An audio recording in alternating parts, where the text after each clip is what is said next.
Hello. യാത്രകൾ നമുക്ക് സമ്മാനിക്കുന്നത് നല്ല നല്ല ഓർമ്മകളും പല ജീവിത മുഖങ്ങളുടെ നേരിട്ട കാഴ്ചകളുമാണ്. 2 വർഷം മുന്നേ നമ്മൾ ട്രാവൽ ചെയ്ത ഓൾ ഇന്ത്യ ട്രിപ്പിലെ സന്തോഷകരമായ കുറച്ച് നല്ല കാഴ്ചകളുമായാണ് ഇന്ന് വന്നിട്ടുള്ളത്. മുൻപ് അപ്ലോഡ് ചെയ്ത വീഡിയോ കാണാത്തവരുണ്ടെങ്കിൽ ഒന്ന് കണ്ടു നോക്കണേ കേട്ടോ. ഇനിയുള്ള യാത്രയുടെ തുടക്കം പഞ്ചാബിലെ അമൃത്സറിൽ നിന്നുമാണ്. അമൃത്സറിൽ നിന്നും രാവിലെ 9 മണിക്ക് റൂം ചെക്കൗട്ട് ചെയ്ത് ജമ്മു കാശ്മീരിലെ പഹൽഗാമിലേക്ക് യാത്ര തുടങ്ങി. വഴികളിലെ 2 സൈഡിലുമുള്ള വർണ്ണപ്പൂക്കൾ നമ്മളെ സ്വാഗതം ചെയ്യുന്ന പോലെ തോന്നി. അമൃത്സറിൽ നിന്നും പത്താൻകോട്ട് വഴി ഏകദേശം 390 കിലോമീറ്റേഴ്സ് യാത്ര ചെയ്ത് പഹൽഗാമിലേക്ക്. പക്ഷേ നമ്മൾ ഉദ്ദേശിച്ച പോലെ പഹൽഗാമിൽ നമുക്ക് സമയം ചിലവഴിക്കാൻ സാധിച്ചില്ല. കാരണം പഹൽഗാമിൽ റൂം ബുക്ക് ചെയ്ത സ്ഥലം നമുക്കൊരു കംഫർട്ടബിളായി തോന്നിയില്ല. ഒരു കാടിനുള്ളിലേക്ക് ഇടുങ്ങിയ വഴിയിലൂടെ ഒരു കാടിനുള്ളിലേക്ക് പോകുന്ന പോലെ തോന്നിയപ്പോൾ അത് ഒഴിവാക്കി തിരിച്ചു പോരേണ്ടി വന്നു. ചിലപ്പോൾ നമ്മുടെ തോന്നൽ മാത്രമാവാം. അതോടെ നമ്മുടെ പ്ലാനിങ് എല്ലാം തെറ്റി. പഹൽഗാമിൻ്റെ അത്രയും മനോഹരമായ കാഴ്ചകൾ കാണാം, ആസ്വദിക്കാം എന്നുള്ള ചിന്തയോടെയായിരുന്നു പഹൽഗാമിലേക്ക് യാത്ര പോയത്. പക്ഷേ നമ്മളൊരു സ്ഥലത്തേക്ക് പോകുന്നതിന് മുൻപായിട്ട് തന്നെ അവിടെയെല്ലാം നമ്മൾ റൂം ഓൾറെഡി ബുക്ക് ചെയ്തിടാറുണ്ടായിരുന്നു. അതുകൊണ്ട് തന്നെ അവിടെ എത്തിയിട്ട് നമുക്ക് ഒരു റൂം അന്വേഷിച്ച് നടന്ന് ടെൻഷൻ ആവേണ്ട ഒരു കാര്യം ഉണ്ടാവാൻ ചാൻസ് ഉണ്ടായില്ലായിരുന്നു. പക്ഷേ ഇതുപോലെയുള്ള അവസ്ഥ വന്നപ്പോൾ നമുക്ക് അത്രയും ഒരു ഹൈ സെക്യൂരിറ്റി ആയിട്ടുള്ളൊരു ടൗൺ ഏരിയയാണ് നമ്മുടെ ജമ്മു കാശ്മീർ. നമ്മൾ എവിടെ നോക്കിയാലും മിലിറ്ററി ചെക്കിങ്, അതുപോലെ തന്നെ നമുക്കൊന്ന് വണ്ടി പാർക്കിംഗ് ചെയ്ത് റൂം അന്വേഷിച്ച് നോക്കാനോ ഒന്നുമുള്ളൊരു എന്താ പറയുക, നമുക്കതിനുള്ളൊരു ചാൻസ് നമുക്ക് കിട്ടിയിരുന്നില്ല. നമ്മുടെ ഒരു കേരള രജിസ്ട്രേഷൻ വണ്ടി കാണുമ്പോൾ നമ്മൾ വെറുതെ വാഹനം നിർത്തിയിടുമ്പോഴും നമ്മളോടുള്ള സമീപനം നല്ല സമീപനം തന്നെയാണ്. എന്നാലും നമ്മൾ വെറുതെ ഇങ്ങനെ ഇടുമ്പോൾ അത്രയും ആ ഒരു സ്ഥലത്തിൻ്റെ പ്രത്യേകതയാണ്. അത്രയും സെക്യൂരിറ്റി ആയിട്ടുള്ള ഒരുപാട് മിലിറ്ററി എല്ലാ ഭാഗത്തും നമ്മൾ കാണുമ്പോൾ അവിടെയെല്ലാം നമുക്ക് കാണാൻ കഴിയുന്ന ഒരു കാഴ്ച അതാണ്. പെട്ടെന്നൊരു റൂം എടുക്കുക എന്ന് ചിന്തിക്കാൻ നിൽക്കാതെ കുറച്ച് സമയം നമ്മൾ അവിടെയുള്ള ടൂറിസ്റ്റ് പ്ലേസുകളെല്ലാം സന്ദർശിച്ച് ഫുഡെല്ലാം കഴിച്ച് ശ്രീനഗറിലേക്ക് യാത്ര തുടങ്ങി. ശരിക്കും പഹൽഗാമിൻ്റെ ഭംഗി ആസ്വദിക്കണമെങ്കിൽ നമ്മളവിടെ 1-2 ദിവസം നിന്നിട്ട് വേണം നമുക്ക് അവിടുത്തെ ആ ഒരു ക്ലൈമറ്റും ആ ഒരു പച്ചപ്പും കാഴ്ചകളും ആ വെള്ളത്തിൻ്റെയൊക്കെ ഒരു ഭംഗിയും അതിൻ്റെ ഒഴുക്കും കാണാൻ അത്രയും മനോഹരമായിട്ടുള്ള ഒരു ഏരിയയാണ് നമ്മുടെ ജമ്മു കാശ്മീരിലെ പഹൽഗാം എന്ന് പറയുന്നത്. പക്ഷേ നമ്മുടെ ആ ഒരു പ്ലാനിങ് എല്ലാം തെറ്റിയത് കാരണം നമ്മൾ കുറച്ച് നേരം മക്കളുമായിട്ടൊക്കെ അവിടെ സ്പെൻഡ് ചെയ്തിട്ട് നമ്മൾ ശ്രീനഗറിലേക്ക് തിരിച്ചു. ഇതെല്ലാം അവിടെയുള്ള അതിമനോഹരമായിട്ടുള്ള ചെറിയ ചെറിയ പുൽത്തകിടുകളും ചെമ്മരിയാടുകളും ചെറിയ ചെറിയ ആളുകൾ താമസിക്കുന്ന ചെറിയ ചെറിയ കുടിലുകളും അവരുടെ ആ ഒരു നമ്മളവിടെ നിന്നിങ്ങനെ അവരുടെ ആ ഒരു ജീവിത രീതികളെല്ലാം കണ്ട് എന്താ പറയുക, അതൊരു പ്രത്യേക കാഴ്ച തന്നെയായിരുന്നു കേട്ടോ. ഈ ചെമ്മരിയാടുകളെയൊന്നും നമ്മുടെ മക്കളൊന്നും കണ്ടിട്ടുണ്ടാവില്ല നേരിട്ട്. നമ്മളൊക്കെ ചെറിയ കുഞ്ഞിലെ കണ്ടതായിരിക്കും. അത്തരം കാഴ്ചകളും അവരുടെ എന്താ പറയുക, ഈ ചെമ്മരിയാടുകളും ആടുകളെല്ലാം ആണ് അവിടെയുള്ള ആളുകളുടെ ചെറിയ ചെറിയ വരുമാനങ്ങൾ അവർക്ക് എത്തിക്കുന്ന സ്രോതസ്സ് എന്ന് പറയുന്നത്. അങ്ങനെ നമ്മളിതാ ശ്രീനഗറിലേക്കുള്ള യാത്രയാണ്. ശ്രീനഗറിലേക്കുള്ള യാത്രയും നമ്മൾ ഉദ്ദേശിച്ച പോലെ നമുക്ക് നടന്നില്ല. അത്രയും മനോഹരമായിട്ട് നമുക്കൊരു വീഡിയോ എടുക്കാനും സാധിച്ചില്ല. കാരണം നമ്മൾ ശ്രീനഗറിലേക്ക് യാത്ര പുറപ്പെടുകയും ട്രാഫിക് ബ്ലോക്ക് നന്നായിട്ട് അനുഭവപ്പെടുകയും ചെയ്തു. കാരണം മലമുകളിൽ കുറച്ചൊക്കെ കുന്നും ചെരിവുമായിട്ടുള്ള മലമുകളിലൂടെയുള്ള യാത്രയാണ്. അതുകൊണ്ട് തന്നെ അവിടെയുള്ള സാധാരണക്കാരുടെ വാഹനങ്ങളും നമ്മൾ ടൂറിസ്റ്റ് ആളുകളും മിലിറ്ററി ആവശ്യത്തിനായിട്ട് ഓടുന്ന വാഹനങ്ങളും എല്ലാവരുമായിട്ട് നല്ല തിരക്കുള്ളൊരു ഏരിയയാണ്. അതുകൊണ്ട് തന്നെ നമ്മൾ ടൈം എടുത്തിട്ടാണ് ഈ ബ്ലോക്കിൽ നിന്നും നമ്മുടെ വാഹനം നീങ്ങിക്കൊണ്ടിരിക്കുക. അപ്പോൾ നമ്മൾ ഉദ്ദേശിച്ച ആ ഒരു സമയത്തിന് അധികം ലേറ്റ് ആവുമെന്ന് കണ്ടപ്പോൾ നമ്മൾ പോകുന്ന വഴി തന്നെ JKTTC റൂം എടുത്തിട്ട് അടുത്ത ദിവസം രാവിലെ നമ്മൾ ശ്രീനഗറിലേക്ക് യാത്ര തുടങ്ങി.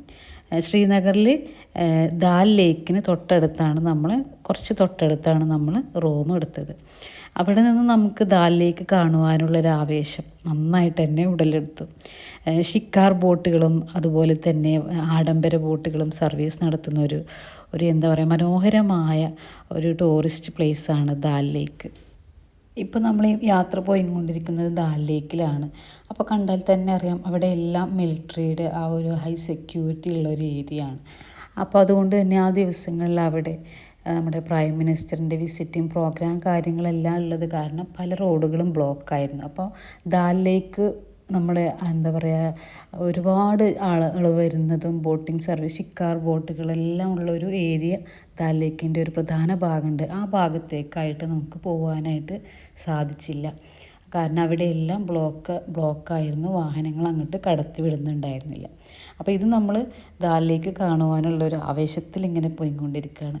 പക്ഷേ നമ്മുടെ യാത്രകൾ നമ്മൾ ഒരുപാട് ആഗ്രഹിച്ചിട്ട് നമുക്ക് അവിടെ ചെന്ന് അത്രയും നല്ല മനോഹരമായിട്ടുള്ളൊരു കാഴ്ചയാണത്. ശരിക്കും ചെറിയ ചെറിയ ഷിക്കാർ ബോട്ടുകളെല്ലാം കൂട്ടം കൂട്ടമായിട്ട് ഇങ്ങനെ സഞ്ചാരികളൊക്കെ ആയിട്ട് അങ്ങോട്ടും ഇങ്ങോട്ടും ഇങ്ങനെ പോകുന്നതും അതൊരു നല്ല ഭംഗിയുള്ളൊരു കാഴ്ചയാണ്. പക്ഷെ അത് ഞങ്ങൾ ഈ യാത്ര തുടങ്ങുന്ന സമയത്ത് തന്നെ അത് അതിയായി ആഗ്രഹിച്ചതാണ്. പക്ഷേ നമ്മളെങ്ങനെ ആഗ്രഹിച്ചിട്ടും ചില സമയത്ത് നമുക്കത് ആ ഒരു രീതിയിൽ നമുക്ക് ലഭിക്കാതെ വന്നു. കണ്ടല്ലോ എത്ര മനോഹരമാണ് കാഴ്ചകളെന്ന് പറയുന്നത്. വലിയ വലിയ മലകളും എന്താ പറയുക, നല്ല കോടമഞ്ഞ് പോലെയൊക്കെ മഞ്ഞും, അതിൻ്റെ ഇടയിൽ ചെറിയ ചെറിയ ബോട്ടുകൾ, ഷിക്കാർ ബോട്ടുകൾ, യാത്രക്കാർ, നല്ല മനോഹരമായിട്ടുള്ള ഒരു പ്രത്യേക ഒരു സ്ഥലം, നല്ല ബ്യൂട്ടിഫുള്ളായിട്ട് നമുക്ക് കണ്ടു കഴിഞ്ഞാൽ കണ്ണെടുക്കാനേ തോന്നില്ല. അത്രയും മനോഹരമായിട്ടുള്ള ഓരോ സ്ഥലങ്ങളാണ് കേട്ടോ.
അങ്ങനെ ഇപ്പോൾ നമ്മൾ ബോട്ടിൽ കയറാനായിട്ടുള്ളൊരു ഏരിയ കണ്ടുപിടിച്ച് അത് നമ്മൾ ചെറിയ റോഡ് വഴിയൊക്കെ വന്ന് ഒരുപാട് ബുദ്ധിമുട്ടിയാണ് നമ്മളിവിടെ എത്തിപ്പെട്ടത് കേട്ടോ.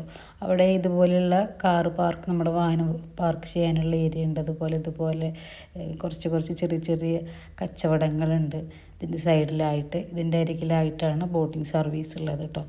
അപ്പോൾ ഇതുപോലെ നമ്മൾ ഇവിടെ നിന്ന് ഇങ്ങനെ നടന്ന് കുറച്ചങ്ങ് ബാക്കിലേക്ക് പോയി കഴിഞ്ഞാൽ നമുക്ക് ഇതുപോലെയുള്ള ചെറിയ ബോട്ടിൽ നമ്മൾ കൊണ്ടുപോകും.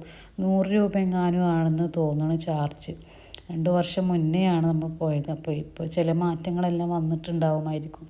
അപ്പോൾ അതുപോലെ ഇങ്ങനെ നമ്മൾ കുറച്ച് ഫാമിലിയും ടൂറിസ്റ്റ് ആളുകളൊക്കെ ആയിട്ട് ഇതുപോലെ ഇങ്ങനെ പോയിക്കൊണ്ടിരിക്കുകയാണ്. കണ്ടാൽ ദൂരെ നല്ല മഞ്ഞുമലകളും ഒരു മലനിരകളും ഇതുപോലെയുള്ളൊരു യാത്ര. നല്ല എന്താ പറയുക, ബഹളമായ ഒന്നുമില്ലാത്ത നല്ല അന്തരീക്ഷം, നല്ല രസകരമായൊരു യാത്രയാണ് കേട്ടോ. നമ്മൾ ശരിക്കും ഉദ്ദേശിച്ച ആ ഒരു ദാൽ ലേക്കിലുള്ള നമുക്ക് ആ ഒരു കാഴ്ചകളൊന്നും കിട്ടിയില്ലെങ്കിലും ഇതുകൊണ്ടും നമ്മൾ സന്തോഷം തന്നെയാണ് നമുക്ക്. ചെറിയ ചെറിയ ബോട്ടിൽ മറ്റുള്ള യാത്രക്കാരും നമ്മുടെ അരികിലൂടെ പോകുന്നതും അവർ നമ്മളെ നോക്കുന്നതും നമ്മൾ അവരെ നോക്കുന്നതും ഒക്കെ ഉള്ളത് യാത്ര അതിമനോഹരമാണ്. അങ്ങനെ നമ്മളിത് ഒരു ചെറിയൊരു ദ്വീപ് എന്ന് പറയാം. അത് ഇങ്ങനെ കെട്ടി ഉണ്ടാക്കി അതിനുള്ളിൽ ചെടികളും മരങ്ങളൊക്കെ ആയിട്ടുള്ള ഒരു ഏരിയയാണ്. അവിടെ ചെറിയ കച്ചവടക്കാരുണ്ട്, പൂക്കളൊക്കെ ആയിട്ട് സെറ്റ് ചെയ്തിട്ടുള്ള. കുറച്ച് നേരം ഈ ഒരു ചുറ്റും വെള്ളം, ചുറ്റും മലകളും ഒക്കെ ആയിട്ടുള്ള ഒരു അന്തരീക്ഷം. അപ്പോൾ അതിൽ കുറച്ച് നേരം നമുക്ക് അവിടെ ഇങ്ങനെ ഇരുന്ന ഫോട്ടോ ഒക്കെ എടുത്തിട്ട് നമുക്ക് തിരിച്ചു പോരാം. നല്ല മനോഹരമായിട്ടുള്ള പൂക്കളും കാര്യങ്ങളും കാഴ്ചകളൊക്കെയാണ് കേട്ടോ. ഈ ഒരു മരം കണ്ടല്ലോ, ഇത് നമ്മൾ പല ഫോട്ടോസിലെല്ലാം കണ്ടിട്ടുണ്ടാവും. ഇതിങ്ങനെ ഉണങ്ങിക്കഴിഞ്ഞാൽ ഇതിങ്ങനെ പഴുത്ത് വരുമ്പോൾ അതിന് നിറം മാറി ഇലകളൊക്കെ പൊഴിഞ്ഞു പോകുമ്പോൾ നല്ല ഭംഗിയുള്ളൊരു ഇലയാണത് കേട്ടോ. കണ്ടാലേ അറിയാം. അങ്ങനെയുള്ളൊരു മരം, അതിൻ്റെ സൈഡിലായിട്ട് ഇരിക്കാനുള്ള ബെഞ്ച്. നമുക്ക് ഫോട്ടോസും വീഡിയോസൊക്കെ എടുത്തിട്ട് പോരാം.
ദാൽ ലേക്കിലെ ആ ഒരു ബോട്ടിലെ യാത്രയും ചുറ്റുമുള്ള മലനിരകളും കാഴ്ചകളും പൂക്കളുടെ നിറഭേദങ്ങളും മനസ്സിൽ കോർത്തിണക്കി.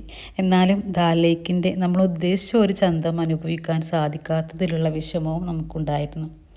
തിരിച്ച് നമ്മൾ ഫുഡെല്ലാം കഴിച്ച് റൂമിലേക്ക് മടങ്ങി. അടുത്ത ദിവസത്തെ നമ്മുടെ യാത്രയുടെ കാത്തിരിപ്പിലായിരുന്നു. ഇന്ത്യയുടെ ഭൂപ്രകൃതിയെ വാക്കുകൾ കൊണ്ട് നിർവചിക്കാനാവാത്ത വിധം കാഴ്ചകളുമായി അടുത്ത വീഡിയോയിൽ കാണാം. അതുവരേക്കും എല്ലാവരോടും താങ്ക്സ് ഫോർ വാച്ചിങ്.